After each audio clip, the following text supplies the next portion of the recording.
Pernahkah Anda membuka toples fermentasi kubis, mengharapkan tekstur renyah yang ideal, tapi yang didapat malah bubur yang lembek dan menjijikkan? Betapa menyebalkannya rasa kecewa itu, bukan? Anda sudah menghabiskan uang, waktu, dan tenaga untuk memotong dan mengirisnya. Tapi hasilnya, rasanya ingin langsung Anda buang ke toilet saja.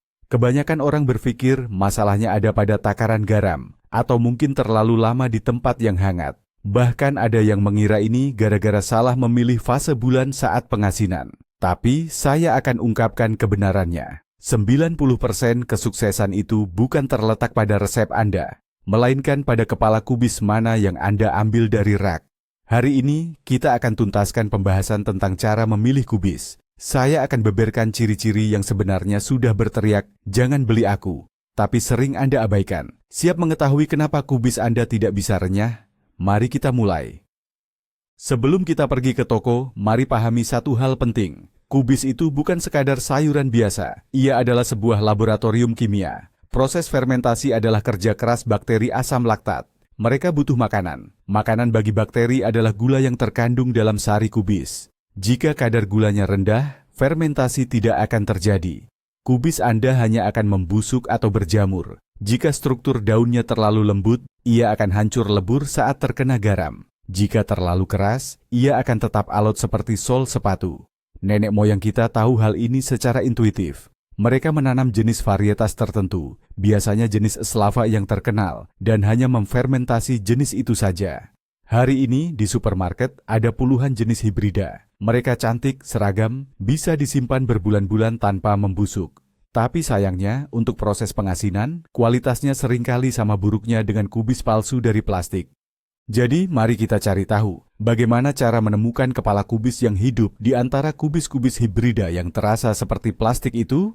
Kesalahan pertama dan yang paling fatal adalah membeli varietas kubis yang cepat panen, atau disebut juga kubis awal. Jangan pernah, dengar ya, jangan pernah menggunakan kubis awal untuk diasinkan atau difermentasi. Bagaimana cara mengenalinya? Kubis ini terlihat sangat menarik di musim semi atau awal musim panas. Kepala kubisnya longgar, tidak padat. Daunnya berwarna hijau terang, tipis dan lembut. Jika Anda menekan kepala kubis seperti itu, ia akan kempes seperti spons. Apa masalahnya? Kubis awal mengandung terlalu banyak air dan terlalu sedikit kadar gula. Zat-zat yang diperlukan untuk proses pengawetan atau fermentasi belum sempat terkumpul di dalamnya. Jika Anda mengasinkannya, kubis akan langsung mengeluarkan cairan. Namun cairan ini miskin nutrisi. Proses fermentasi akan berjalan buruk. Alih-alih mendapatkan asinan yang renyah, Anda akan berakhir dengan kubis lembek seperti kain lap hanya dalam waktu 3 hari. Kubis awal sangat ideal untuk salad segar. Potong-potong saja, campurkan dengan mentimun, beri minyak dressing, lalu santaplah. Tapi, jangan pernah coba-coba mendekatkannya ke toples asinan Anda. Sekarang, mari kita beralih ke jenis yang ekstrim lainnya. Varietas yang panennya terlambat dan memang dikhususkan untuk penyimpanan jangka panjang. Jenis ini sering disebut kubis musim dingin atau kubis tahan lama. Anda pasti pernah melihat kubis seperti ini. Kepalanya terasa keras, seperti batu. Kadang-kadang orang bahkan menyebutnya kepala batu. Kubis ini bisa disimpan di gudang atau lumbung sampai panen berikutnya tanpa menjadi busuk. Kedengarannya ini pilihan yang ideal, kan? Karena kubis ini sangat kuat dan kokoh. Tapi, ada masalahnya. Daun dari varietas seperti ini cenderung sangat kasar dan tebal. Kandungan seratnya memang tinggi, tapi seringkali kurang berair atau kurang jus. Urat daunnya tebal dan kaku. Bakteri sangat sulit untuk menembus struktur daun yang sekeras ini. Hasilnya kubis ini memang bisa difermentasi, tapi teksturnya akan tetap keras. Anda akan mengunyahnya lama sekali, dan rasanya juga kurang nendang. Kubis jenis ini sangat cocok untuk dijadikan sup kental atau ditumis pada bulan Januari. Tapi, ia tidak cocok untuk proses fermentasi yang lembut dan lezat yang idealnya kita lakukan di bulan Oktober. Jadi, apa yang sebenarnya kita butuhkan? Kita butuh yang namanya titik ideal atau keseimbangan sempurna, yaitu varietas yang matang di tengah hingga akhir musim. Itu baru namanya kol yang ideal. Bagaimana cara mengenalinya di antara tumpukan sayuran yang begitu banyak? Hal pertama yang harus kita perhatikan adalah warnanya. Ingat baik-baik aturannya. Makin putih, makin bagus. Kol yang bagus untuk diasinkan harus hampir putih di bagian luar, dengan sedikit semburat kehijauan hanya pada daun penutup terluarnya saja. Jika Anda membelah bonggolnya, bagian dalamnya harus berwarna putih gading atau putih krem. Warna putih menunjukkan kandungan gula yang baik dan struktur yang tepat. Daun yang berwarna hijau di bagian dalam seringkali menimbulkan rasa pahit. Rasa pahit ini akan meresap ke dalam air rendaman dan merusak cita rasa seluruh asinan Anda. Carilah kol yang si pirang di rak-rak pasar. Sementara yang si hijau gelap atau si brunet, biarkan saja untuk dijadikan sup. Uji selanjutnya yang wajib Anda lakukan langsung di toko adalah tes tekan. Jangan ragu. Angkat bonggol kubis itu dengan tangan Anda. Beratnya harus terasa padat, sesuai dengan ukurannya. Jika bonggolnya besar tapi terasa ringan yang mencurigakan, kembalikan saja. Itu artinya bagian dalamnya berongga dan daunnya tidak rapat. Dan sekarang, yang paling penting, coba tekan dengan kedua tangan Anda dari dua sisi. Berikan sedikit tenaga. Apa yang seharusnya Anda dengar? Benar, bunyi kriuk. Bunyi renyah yang khas dan menyenangkan, seperti suara salju yang diinjak saat cuaca dingin. Jika bonggol itu diam 1000 bahasa, atau malah membal seperti bola karet, itu bukan pilihan yang tepat. Tidak adanya bunyi renyah menunjukkan bahwa kubis itu layu atau terlalu longgar. Kita butuh struktur yang padat, kencang, dan renyah. Mari kita bahas soal bentuk. Ada mitos lama yang mengatakan bahwa kol yang bentuknya pipih itu lebih enak daripada yang bulat. Dan tahu tidak? Ternyata ada benarnya juga loh. Kol yang bentuknya gepeng atau pipih biasanya berasal dari varietas lama yang sudah teruji, seperti varietas Slava atau Podarok. Daunnya cenderung lebih tipis dan bonggolnya juga kecil. Sedangkan kol yang bentuknya bulat sempurna seperti bola biliar atau memanjang seperti telur, itu biasanya adalah hibrida modern yang tahan lama. Teksturnya lebih keras. Tentu saja, bentuk bukan jaminan 100%. Ada kok varietas bulat yang rasanya juga luar biasa. Namun, jika Anda melihat dua bonggol kol bagus dan salah satunya pipih, pilih yang pipih saja. Secara statistik, kemungkinan Anda mendapatkan produk yang lebih renyah dan berair itu lebih besar. Ini adalah filter visual sederhana yang berhasil dalam 70 dari 100 kasus. Sekarang, mari kita perhatikan bagian bonggol kubisnya. Banyak orang langsung memotong dan membuangnya begitu saja. Padahal, ini salah besar. Bonggol itu adalah penentu kualitas kubis. Lihatlah bekas potongannya. Bagian ini harus berwarna putih dan lembab. Jika potongannya kering, menguning, atau bahkan terdapat bintik-bintik gelap, itu tandanya kubis sudah disimpan terlalu lama. Artinya, kubis itu sudah kehilangan banyak air. Kadar airnya pasti akan sangat sedikit, dan tanpa kandungan air yang cukup, proses fermentasi atau pengasinan tidak akan berjalan sempurna. Satu hal penting lainnya adalah panjang bonggol di bagian dalam. Anda mungkin tidak bisa melihatnya di toko, kecuali Anda memotongnya, tapi perhatikanlah saat Anda di rumah. Jika bonggol bagian dalam sangat panjang dan menjorok jauh ke dalam kepala kubis, ini pertanda buruk. Pertama, ini akan menghasilkan banyak sisa yang terbuang. Kedua, ini adalah ciri-ciri jenis kubis yang cenderung mengakumulasi nitrat. Bonggol yang ideal itu pendek dan tersembunyi di bagian dasar. Ngomong-ngomong soal nitrat, kandungan ini sering bikin banyak orang khawatir. Bagaimana sih cara kita mengenali kubis yang disuntik bahan kimia atau dipupuk berlebihan tanpa harus ke laboratorium? Coba perhatikan pangkal daunnya, yaitu bagian daun yang menempel pada bonggol. Pada kubis yang sehat atau normal, pangkal daunnya cenderung tipis. Sementara itu, kubis yang mengandung nitrat tinggi atau yang mengalami overpupuk, urat-urat di pangkal daun terlihat sangat tebal, kuat, dan menyerupai kerangka. Ini tidak wajar. Ini adalah petunjuk jelas bahwa tanaman tersebut dipaksa tumbuh cepat dengan dosis pupuk yang berlebihan atau digenjot. Selain itu, perhatikan juga bintik-bintik hitam yang muncul pada daun. Bintik-bintik hitam kecil, mirip taburan merica, bisa jadi merupakan indikasi adanya infeksi jamur. Infeksi ini sering muncul akibat kelebihan dosis nitrogen. Kubis seperti ini biasanya tidak akan tahan lama saat disimpan, dan bahkan bisa menimbulkan bau tak sedap jika difermentasi. Tes penting lain yang harus dilakukan adalah uji rasa. Ya, coba saja langsung saat Anda mengolahnya. Atau jika ada kesempatan, cicipi sepotong daun sebelum dibeli di pasar. Daunnya harus manis. Bukan sekadar hambar, bukan pula pahit, tapi benar-benar manis. Rasa manis alami ini adalah jaminan bahwa bakteri akan mulai bekerja dengan aktif. Jika daunnya pahit, pengasinan tidak akan menyelamatkannya. Rasa pahitnya malah bisa semakin kuat. Kadang, rasa pahit bisa hilang setelah direndam air garam. Tapi, mengapa Anda harus mencari masalah dan melalui proses yang merepotkan? Jika kubisnya hambar seperti rumput, proses fermentasinya akan menjadi lambat. Anda terpaksa harus menambah gula, dan itu jelas mengubah cita rasa serta tekstur klasiknya. Daun yang manis adalah kunci utama untuk mendapatkan hasil yang renyah atau kriuk. Mari kita bahas ketebalan daunnya. Ini adalah faktor yang sangat krusial. Ambil satu helai daun terluar yang bersih dan perhatikan baik-baik. Daunnya tidak boleh terlalu tebal, jangan sampai seperti kardus.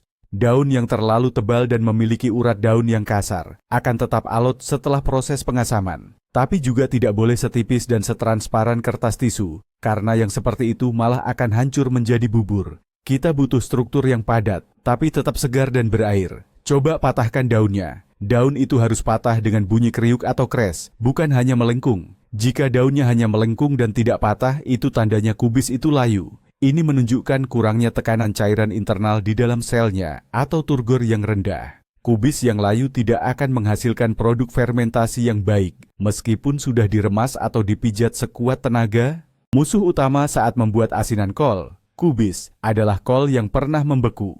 Ini masalah yang sering terjadi, terutama di musim gugur. Penjual mungkin meyakinkan Anda bahwa beku sedikit justru menambah manis. Jangan pernah percaya. Jika kubis sudah beku parah, strukturnya sudah rusak hingga ke tingkat sel. Lalu, bagaimana cara mengenalinya? Sentuhlah daun luarnya. Jika rasanya lebih dingin dari yang seharusnya dan terasa agak berminyak atau lembab tanpa sebab yang jelas, hati-hati. Jika Anda mengupas daun terluar dan melihat bintik-bintik transparan seperti kaca di bawahnya, itu adalah tanda kerusakan parah akibat beku. Kubis jenis ini akan mengeluarkan bau seperti sayuran busuk saat dicairkan. Ketika diolah menjadi asinan, hasilnya akan berlendir, berbau tidak sedap dan tidak layak dimakan. Rasa manis dari sedikit embun beku memang bagus, tetapi itu hanya berlaku jika kubis masih berada di kebun, bukan yang sudah dipotong dan dibiarkan terlalu lama di gudang dingin. Ukuran itu penting sekali. Jangan hanya mengejar kubis yang ukurannya terlalu besar. Kubis raksasa seringkali isinya keropos, berongga, atau kopong di bagian dalam. Namun, jangan juga ambil yang ukurannya terlalu kecil. Kepala kubis di bawah 1 kilogram seringkali belum matang sempurna. Kadar gulanya masih rendah, dan sisa bahan yang terbuang sangat banyak. Setelah membuang bonggol dan daun terluar, yang tersisa hanya seukuran kepalan tangan. Berat optimal untuk kubis yang akan diolah menjadi asinan atau fermentasi adalah antara 3 hingga 5 kilogram. Ukuran ini menunjukkan bahwa kubis sudah padat dan matang, namun belum kelewat batas hingga mulai pecah atau retak di dalamnya. Kubis dengan ukuran ini mudah ditangani, dan jumlah hasil produk jadinya akan maksimal. Perhatikan baik-baik, apakah ada retakan pada bonggol kubis. Beberapa orang mungkin berpikir, retak sedikit tidak masalah, tinggal dipotong saja bagian yang retak itu. Padahal masalah retakan itu bukan soal estetika atau penampilan. Retakan adalah gerbang terbuka bagi infeksi. Di dalam retakan itu, jamur atau bakteri pembusuk sudah bisa bersarang, meskipun saat ini Anda belum melihatnya. Mereka sudah mulai bekerja mengurai jaringan kubis. Saat kubis ini Anda masukkan ke dalam wadah fermentasi, bakteri jahat dapat mengalahkan bakteri asam laktat yang baik. Hasilnya, seluruh hasil fermentasi Anda bisa gagal. Bonggol yang utuh adalah jaminan bahwa bagian dalamnya masih steril. Jangan pernah membeli kubis retak yang diobral atau didiskon. Penghematan kecil itu pada akhirnya hanya akan merugikan Anda. Perhatikan baik-baik bagian dasar bonggol kol. Kadang-kadang penjual sangat licik saat membersihkan kol. Mereka melepaskan banyak daun terluar untuk menutupi bahwa bonggolnya sudah mulai membusuk atau mengering. Jika Anda melihat bonggolnya tampak polos dan banyak bekas sayatan daun, itu patut dicurigai. Itu tandanya kol tersebut sudah disegarkan kembali sebelum dijual. Bonggol yang baik seharusnya masih berpakaian, yakni memiliki beberapa helai daun penutup berwarna hijau. Daun-daun ini berfungsi melindunginya dari kekeringan dan kotoran. Kol yang sudah dikupas hingga putih bersih di atas meja, kemungkinan besar sudah kehilangan kadar airnya, atau sudah terlalu lama disimpan. Kita harus mewaspadai ancaman tersembunyi, seperti thrips dan hama lainnya. Kadang-kadang, kubis terlihat sempurna dari luar, tapi begitu kita mulai memotongnya, kita akan melihat di dalamnya, di antara lapisan daun, ada lorong-lorong hitam, kotoran serangga, atau bahkan kutu kecil itu sendiri. Ini sangat tidak menyenangkan. Bagaimana cara kita mencurigai adanya masalah saat masih di toko? Perhatikan baik-baik potongan bonggol kubis dan kerapatan daunnya. Jika daun-daunnya terlihat renggang atau longgar, atau Anda melihat ada lubang-lubang kecil, risikonya tinggi. Sayangnya, sulit untuk memastikannya 100%. Namun, jika Anda sudah membeli satu bonggol, memotongnya di rumah, dan ternyata isinya penuh hama, jangan kembali ke toko yang sama untuk membeli yang kedua. Kemungkinan besar, seluruh pasokan di sana sudah terinfeksi. Date: mencuci kubis seperti ini sudah sia-sia, karena rasanya sudah terlanjur rusak oleh produk sisa metabolisme atau kotoran serangga tersebut. Selalu perhatikan aromanya. Coba cium kepala kubis itu, tidak masalah kalau langsung dilakukan di toko atau di pasar. Baunya harus segar, sedikit seperti tanah, dan aroma daun kubis yang khas. Kalau Anda mencium bau seperti gudang, apek, jamur, atau busuk, segera tinggalkan kubis itu. Bau jamur itu sangat kuat dan melekat. Bau itu tidak akan hilang, tidak bisa dicuci dengan air, bahkan saat difermentasi pun tidak akan hilang. Justru sebaliknya, saat ditaruh dalam toples tertutup, bau yang tidak sedap itu akan semakin menyebar dan meresap ke seluruh masakan. Kubis sangat mudah menyerap aroma dari luar. Kalau kubis itu diletakkan dekat kentang busuk atau bahan kimia, aromanya pasti akan ikut tercampur. Lebih baik percaya pada indera penciuman Anda daripada pada label harga. Seringkali muncul mitos bahwa kubis merah atau ungu cocok juga untuk dijadikan asinan atau difermentasi. Secara teknis tentu saja Anda bisa mencoba memfermentasikannya. Namun, Anda harus siap dengan konsekuensi hasilnya. Kubis ungu jauh lebih keras dan kaku daripada kubis putih biasa. Struktur seratnya memang berbeda, dan proses fermentasinya cenderung lebih lambat. Rasanya juga khas, seringkali meninggalkan sedikit rasa getir, dan yang paling krusial adalah warnanya. Kubis ini akan mewarnai semua yang disentuhnya menjadi ungu tua yang sangat mencolok. Jika Anda tertarik pada eksperimen, silakan saja.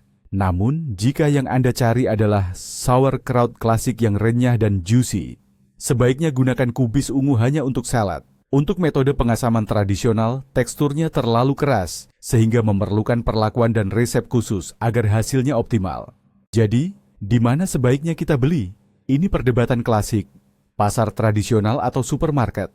Memang, di supermarket lebih nyaman. Tapi seringnya yang dijual di sana adalah kubis hibrida impor yang rasanya plastik. Kubis seperti ini dirancang agar tidak mudah busuk dan tidak bagus untuk diasinkan atau difermentasi. Mereka diproduksi hanya demi logistik, bukan demi rasa. Kalau di pasar tradisional, terutama dari penjual perorangan atau petani, kita punya kesempatan lebih besar untuk mendapatkan varietas lokal yang tepat. Coba tanyakan langsung kepada penjualnya. Ini varietas apa? Jika mereka menjawab dengan nama seperti Slava, Megaton, atau Beloruskaya, itu pertanda bagus. Tapi, kalau penjualnya ragu-ragu dan hanya bilang, ini bagus kok, ambil saja. Anda harus periksa lagi semua poin yang sudah kita bahas. Satu lagi, biasanya kubis di pasar tradisional itu lebih segar, karena waktu penyimpanan di gudang transitnya jauh lebih singkat. Ada satu lagi rahasia yang tidak diungkapkan dalam buku masak manapun. Ini soal waktu pembelian. Waktu terbaik untuk membeli kol yang akan diasinkan atau difermentasi adalah pada akhir September hingga Oktober, setelah suhu malam mulai turun drastis. Mengapa? Karena sedikit hawa dingin memberi sinyal pada tanaman untuk mengubah pati menjadi gula. Kol yang dipanen saat cuaca masih panas cenderung kering, dan proses fermentasinya akan kurang maksimal. Sementara kol yang dipanen pada musim yang tepat akan penuh dengan cairan dan kandungan gula alami. Jika Anda memutuskan untuk membeli kol untuk diasinkan di bulan Agustus, kemungkinan besar Anda akan mendapatkan varietas yang salah. Varietas yang cocok untuk musim dingin biasanya belum matang pada saat itu. Semua ada musimnya. Cara menyiapkan kol setelah dibeli. Jangan langsung buru-buru mengiris atau memotongnya begitu sampai di rumah. Biarkan kol itu didiamkan dulu dalam suhu ruangan setidaknya 1 hari penuh. Tujuannya agar suhunya naik, daunnya akan jadi sedikit lebih lentur, sehingga kita lebih mudah saat mengolahnya. Tapi jangan juga didiamkan sampai seminggu, nanti kolnya malah layu. Dan, tentu saja, buang saja daun-daun hijau yang paling luar tanpa perlu ragu. Daun-daun ini seringkali pahit, dan disitulah paling banyak terdapat kotoran serta bakteri yang tidak kita inginkan. Untuk fermentasi, gunakan hanya bagian daun dalam yang berwarna putih dan benar-benar bersih. Daun luar itu masih bisa dipakai untuk membuat bungkus makanan atau isian lain, asalkan teksturnya tidak terlalu kasar. Dan ini dia, potongan terakhir dalam teka-teki kita. kubis varietas Megaton. Saya rasa kita perlu membahasnya secara khusus. Kalau Anda lihat nama ini, langsung ambil saja tanpa ragu. Ini adalah hibrida modern yang menggabungkan semua keunggulan. Ukurannya jumbo, sangat berair, juicy, dengan kandungan gula tinggi, dan kerenyahannya luar biasa. Inilah bukti nyata bagaimana ilmu pengetahuan bisa sangat bermanfaat bagi dunia kuliner. Proses fermentasinya bahkan lebih cepat dibanding varietas klasik Slava. Namun, hati-hati saat memotong daunnya sangat rapuh dan mudah sobek, jadi Anda harus mengirisnya dengan sangat hati-hati. Ini mungkin adalah pilihan terbaik untuk pemula. Sulit sekali merusak proses pengasinan dengan kubis jenis ini. Ia akan berfermentasi secara aktif dan benar, nyaris tanpa perlu bantuan Anda. Jadi, mari kita simpulkan. Kubis yang paling ideal untuk diasinkan atau difermentasi adalah varietas yang dipanen pada periode menengah hingga akhir. Ciri-cirinya, saat dibelah, warnanya harus putih atau krem, bentuknya agak pipih, serta terasa berat dan padat. Kubis yang bagus akan berbunyi kriuk saat ditekan, seperti suara salju di bawah sepatu, dan daun mentahnya terasa sedikit manis. Hindari kubis yang warnanya terlalu hijau, bentuknya longgar, bobotnya ringan, atau yang terlalu keras seperti inti batu. Jangan malu untuk mencium aromanya, merabanya, atau bahkan mencoba sedikit daunnya sebelum Anda membelinya. Ingatlah, Anda tidak sekadar memilih sayuran, Anda sedang memilih fondasi untuk stok makanan musim dingin Anda. Lebih baik menghabiskan 5 menit ekstra untuk memilih di toko, daripada harus dipaksa menghabiskan kubis asam yang lembek selama musim dingin. Terima kasih sudah menonton video ini. Jika Anda mengikuti aturan ini, sajian fermentasi Anda pasti akan jadi yang paling cepat habis di meja makan manapun. Sekarang, coba ceritakan di kolom komentar. Jenis kubis paling aneh atau paling gagal yang pernah Anda temui saat membuatnya. Jangan lupa klik tombol like atau subscribe ke channel ini. Dan sampai jumpa di video selanjutnya. Semoga kubis fermentasi Anda selalu renyah.